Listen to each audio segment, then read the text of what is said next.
Good morning everyone. Today we will start a new chapter of history, chapter number 3, that is Nazism and the rise of Hitler. But before start any topic, we will start here a short story of Helmut. Helmut's story. In the spring of 1945, 11-year German boy, एक कह सकते हैं कि बसंत ऋतु का time था, एक 11 साल का एक जर्मन बॉय जिसका नाम हेलमुट था, वो अपने बेड पे लेटा लेटा अपने पेरेंट्स की बातें बहुत ध्यान से सुन रहा था। और बातें कैसी थी? बहुत ही सीरियस टॉक्स थी, बहुत ही गंभीर बातें वो आपस में कर रहे थे।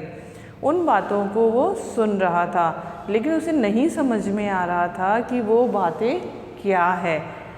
उसके जो पेरेंट्स थे वो बातें कर रहे थे कि अब हमें क्या करना चाहिए, क्योंकि टाइम कौन सा था, आपको ये डेट ध्यान रखनी है, स्प्रिंग ऑफ 1945। तो स्प्रिंग का टाइम होता है वो कौन सा होता है? मार्च एंड फरवरी एंड मार्च का। Got it? वो ये बातें कर रहे थे कि अब हमें क्या करना चाहिए, क्या हमें भी वैसा ही करना चाहिए जैसा कि हमने दूसरे लोगों के साथ किया, क्या मुझे खुद को मर जाना चाहिए या फिर मेरे पूरे परिवार को मुझे मार देना चाहिए। मतलब वो इस तरह की जब बातें कर रहे थे और वो छोटा बच्चा लेटा लेटा उनकी बातें सुन रहा था, जो कि बहुत ही तनावपूर्ण थी। वो टेंशन में थे जिसे सुन के, और वो भी नहीं समझ पा रहा था कि ये क्या होने जा रहा है। उसके फादर वेल नोन फिजिशियन यानी जाने माने चिकित्सक थे, और वो इस तरह की बातें कर रहे थे। क्यों कर रहे थे? क्योंकि उन्हें नहीं पता था कि अब उनके साथ क्या होने वाला है।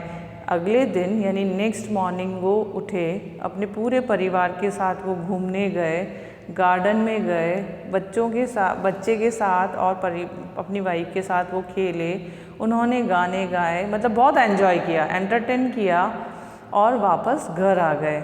नेक्स्ट डे उन्होंने अपने आप को गोली मार ली, अपने ऑफिस में अपने आप को गोली मार ली। हेलमुट को ये जब आवाज़ आई तो उसने खुद ने अपने फादर की यूनिफॉर्म को, जो फायर प्लेस होते हैं ना, फायर प्लेस क्या होते हैं कि जो सीवियर विंटर प्लेस होते हैं, बहुत ठंड वाली जगह होती है, वहाँ पे हम जिसको अलाव बोलते हैं, वो अलाव में उनकी ब्लडेड यानी खून से सनी हुई यूनिफॉर्म को उसमें चुपचाप जला दिया गया। ये सब क्यों था?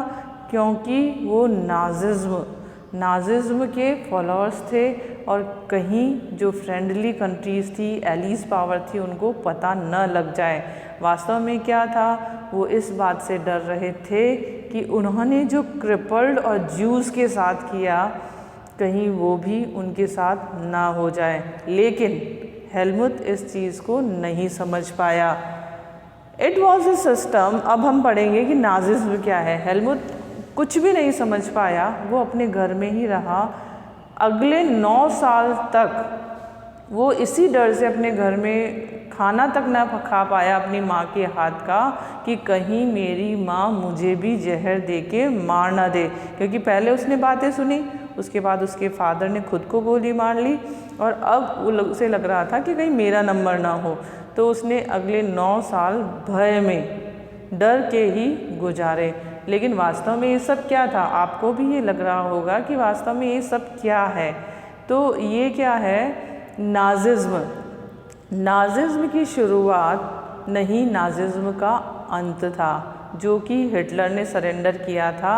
अब ये अंत क्यों, आपको एंड क्यों बताया जा रहा है कि वास्तव में नाजी क्या था और हिटलर क्या चाहता था, ये हम इस चैप्टर में पढ़ेंगे।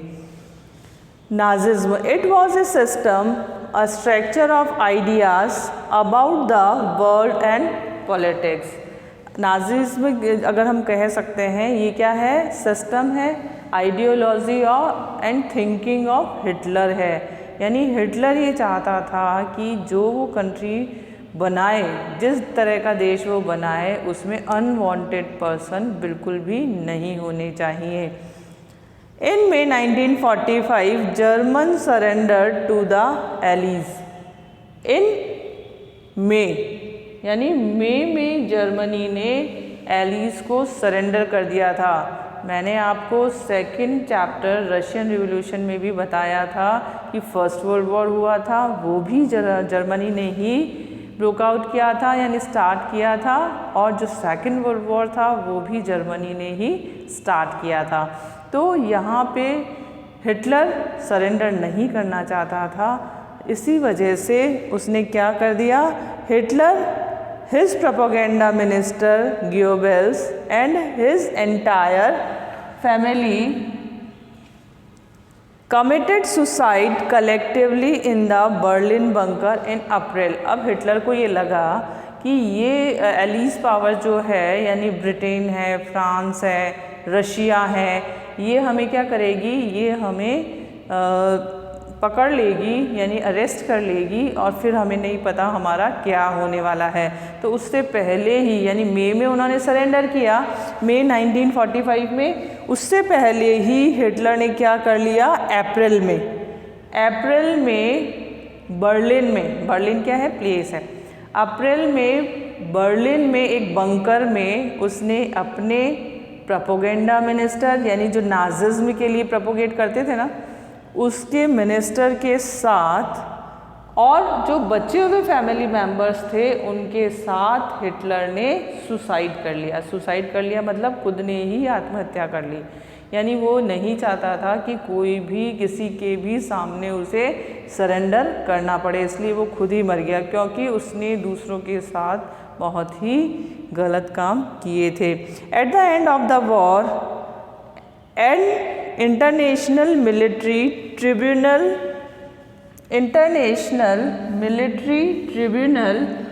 एट न्यूरेमबर्ग, वॉर के एंड में, यानी सरेंडर कब हो गया, मई 1945, वॉर के एंड में international military tribunal at Nuremberg क्या है, एक जगह का नाम है, प्लेस है, वहाँ पे इंटरनेशनल मिलिट्री ट्रिब्यूनल सेटअप की गई।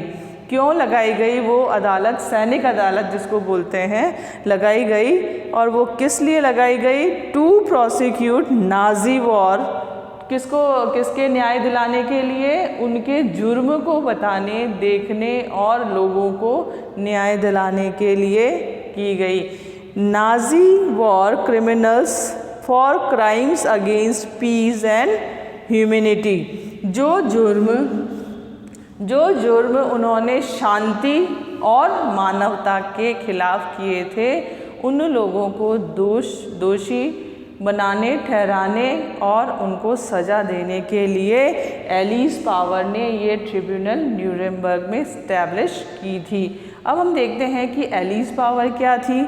जो एलीज पावर थी उसमें friendly countries, the allies powers was initially led by the UK and France. 1941 में उसे यूएसएसआर ने भी ज्वाइन कर लिया था, यानी second world war, this is second world war, इसमें यूएसएसआर ने भी उनको ज्वाइन कर लिया था। तो ये ट्रिब्यूनल सेटअप की गई। इस ट्रिब्यूनल में call crimes against humanity raise serious moral and ethical question and to invited world wide कंडेमनेंट।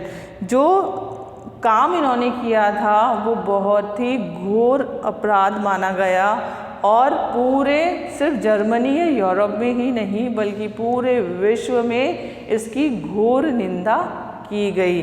बहुत ही गलत काम जो इन्होंने किया था। अब इन्होंने क्या किया था, नाजिज्म क्या था, हिटलर क्या चाहता था, ये सारी चीज़ें अब हम आगे चैप्टर में पढ़ेंगे। अभी आप देखिए कि इसमें जो in the shade of second world war, यानी सेकेंड वर्ल्ड वॉर स्टार्ट करने के बाद हिटलर ने वर्ल्ड वॉर के नाम पे वो लोग जो कि नाजिज्म को फॉलो नहीं करते थे, क्रिपल्ड और इसके साथ ज्यूज़, और वो अनवांटेड लोग जो कि डिसेबल्ड थे नाजिज्म के, यानी नाजिज्म को मानने वाले डिसेबल्ड पर्सन, हज़ारों नहीं लाखों की संख्या में उनको मौत के घाट उतार दिया था। इसके लिए उन्होंने ऑट्सविज क्या है, उनकी लोकल लैंग्वेज है, गैस चैम्बर्स बनाए थे। गैस चैम्बर जिसमें से पॉइजनस गैस, जो कि आप कह सकते हैं कि एक बाथरूम के शेप में थे, उसमें टैप लगे हुए थे, ऊपर शावर लगे हुए थे। वो उनमें उनको एवरीडे हर दिन नियर अबाउट 10,000 10,000 हज़ार के लोग उसमें एंटर कर दिए जाते थे और बाहर उनको वॉल ऑन कर दिया जाता था। उस वॉल के थ्रू पॉइजनस गैस लीक होती थी और वो लोग मर जाया करते थे। इसी तरह से उसने अनगिनत उन लोगों को, जिसे कि वो अपनी कंट्री में नहीं रखना चाहता था, उसने हर दिन मारा। तो ये इतना घोर अपराध था जिसकी पता नहीं क्या सज़ा हो सकती थी। लेकिन जो उनको पनिशमेंट दिया गया, उस समय हिटलर ने तो खुद ही सुसाइड कर लिया था। हिटलर के सुसाइड करने के बाद जिनको पनिशमेंट दिया गया वो बहुत ज़्यादा नंबर में लोग नहीं थे, सिर्फ 11, मतलब मेन लीडर ऑफ नाजिज्म के मेन 11 लीडर्स को ही अपराधी घोषित किया गया और उन्हें जिसका ज़्यादा अपराध था, जिसकी ज़्यादा गिरती, उनका दोष देखने के बाद उन्हें फांसी दे दी गई और बाकी बचे लोगों को इम्प्रिजनमेंट टिल लाइफ, यानी आजीवन कारावास का मतलब जब तक वो जिंदा है जेल में बंद कर दिया गया। ऐसा क्यों किया गया? आपको लगेगा जब उन्होंने इतने लोगों को मारा तो सिर्फ इतने ही लोगों को सज़ा क्यों दी गई? तो उसका एक बड़ा कारण था कि फर्स्ट वर्ल्ड वॉर के बाद जर्मनी पे बहुत सारे आरोप लगाए गए थे, बहुत सारे रिसोर्सेज उनसे लिए गए थे, जिससे वहाँ की पॉपुलेशन जो फ्रेंडली कंट्रीज़ थी यानी एलाइड पावर थी उसके अगेंस्ट हो गई थी। और कहीं ना कहीं लोग इसी कारण से इन लोगों को दोषी मानते थे और सेकेंड वर्ल्ड वॉर उन्होंने ब्रोक आउट किया था, शुरू किया था। इसी दोष के, इसी घृणा के कारण, जिसको हम बोल सकते हैं, इसी घृणा की वजह भी ये द्वितीय विश्व युद्ध हो सकता है।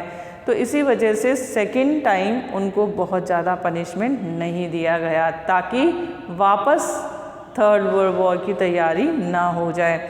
तो ये चाहते हुए कि हम इन्हें ज़्यादा आपराधिक घोषित ना करके इन्हें छोड़ देंगे। सब कुछ अब ख़त्म हो चुका था। ये स्टोरी थी, ये कहानी थी चैप्टर के शुरू होने से पहले, जो कि हेलमुट सोचता था। तो इसी तरह से हिटलर के बारे में भी आपने सुना होगा, हो सकता है नाजिज्म के बारे में भी आपने सुना होगा, लेकिन वास्तव में नाजिज्म क्या था और राइज ऑफ हिटलर कैसे हुआ और आफ्टर सेकेंड वर्ल्ड वॉर क्या एस्टैब्लिशमेंट हुआ, इसके लिए हम पढ़ेंगे। लेकिन उससे पहले हम फर्स्ट वर्ल्ड वॉर के बारे में पढ़ेंगे, द एस्टैब्लिशमेंट और बर्थ ऑफ वाइमर रिपब्लिक। ये हम नेक्स्ट टॉपिक में पढ़ेंगे। Thank you.